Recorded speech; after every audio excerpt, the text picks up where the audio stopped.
Derrick, just to begin, you for this Super Bowl, you're the co-chair of the Super Bowl host committee.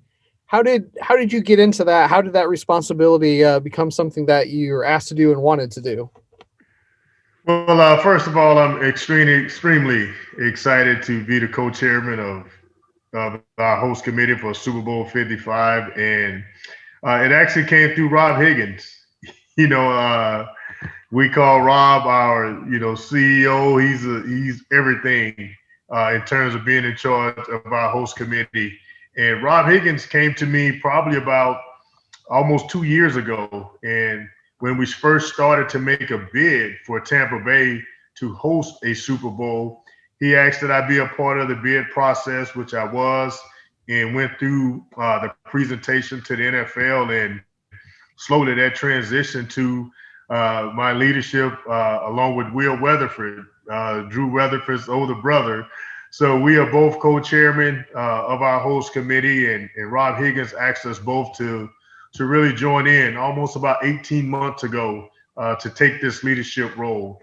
And if I joke with him that if I'd have known all that it entailed the last 18 months, I probably would have told him no.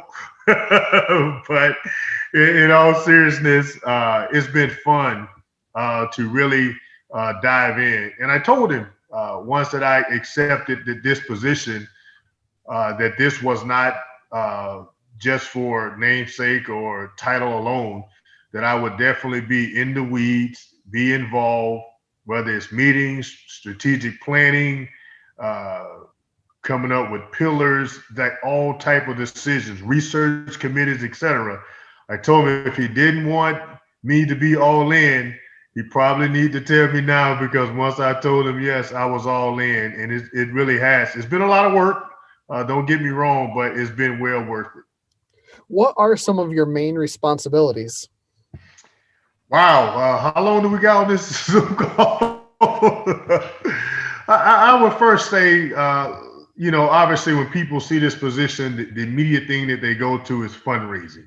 And yes, that's a big part of it, is fundraising and securing community dollars that we went to big businesses, small businesses, mid-size, and asking them to invest in our event, in our host committee. And we really have secured all of our partners. You talk about unwavering support that this Tampa Bay community has given us, and it hasn't changed.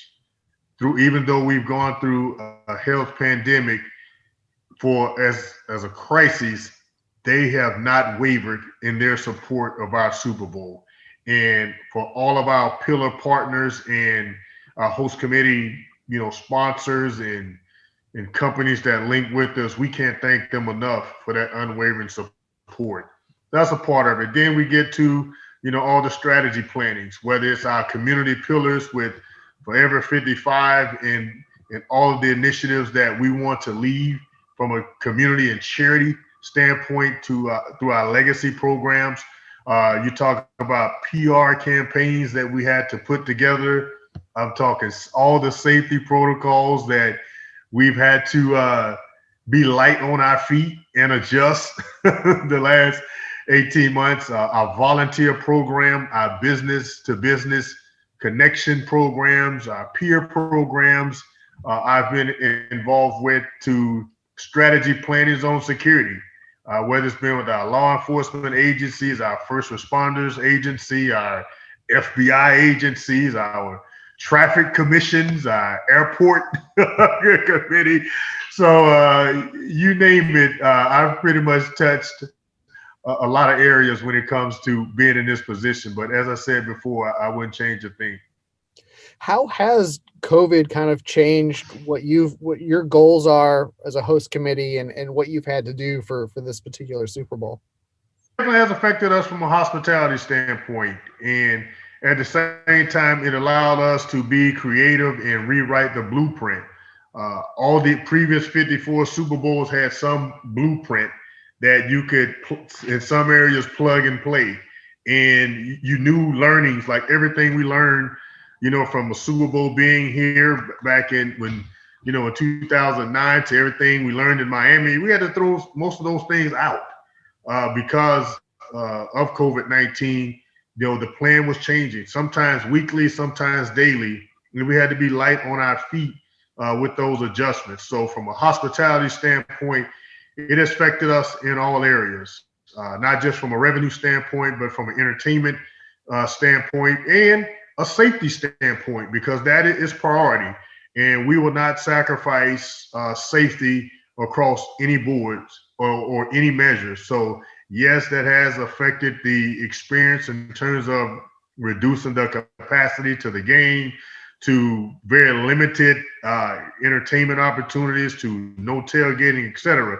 So your traditional, and again, we went through some of this, at FSU, but we've had to enhance that to make sure that none of those things happen for us a traditional Super Bowl. But we looked at it as an opportunity to rewrite the blueprint because we don't know what next year looked like. So we want to make sure that we give some type of blueprint to Los Angeles. If things haven't changed, at least they will have a starting point that they've never had before, and that's by really taking what we did this year in Tampa and making it the best experience possible. What does it mean to you to be an ambassador for the city of Tampa and for the NFL? Well, being a Floridian, it just comes with the with the territory.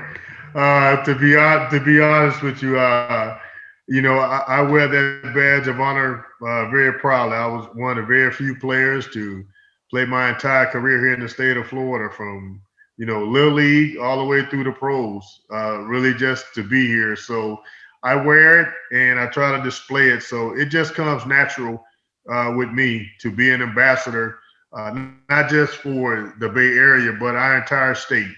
And as I said before, I can't state it enough that I'm, a state of Florida Floridian through and through. So for me, is part of who I am and the fabric of who I am to represent our Bay Area as best as I can.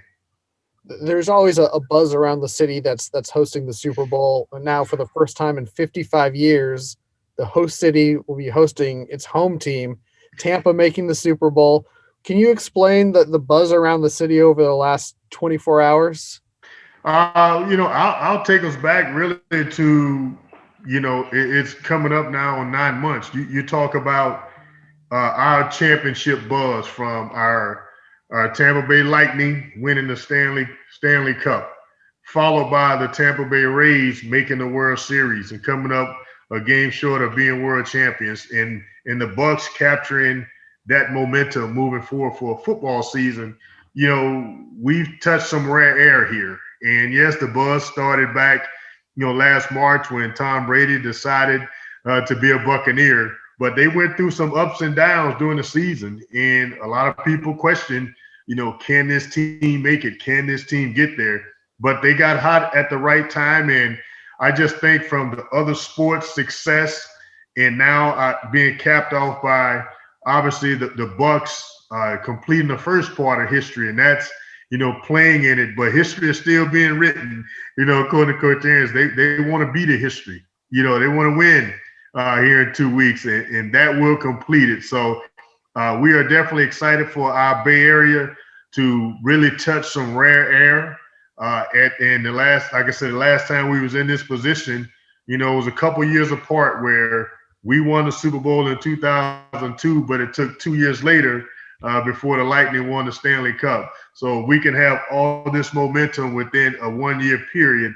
It'll be hard for another city to top that. So we are extremely excited about that, and we're hoping to ride that wave of momentum all the way to a Super Bowl championship for the Bucks.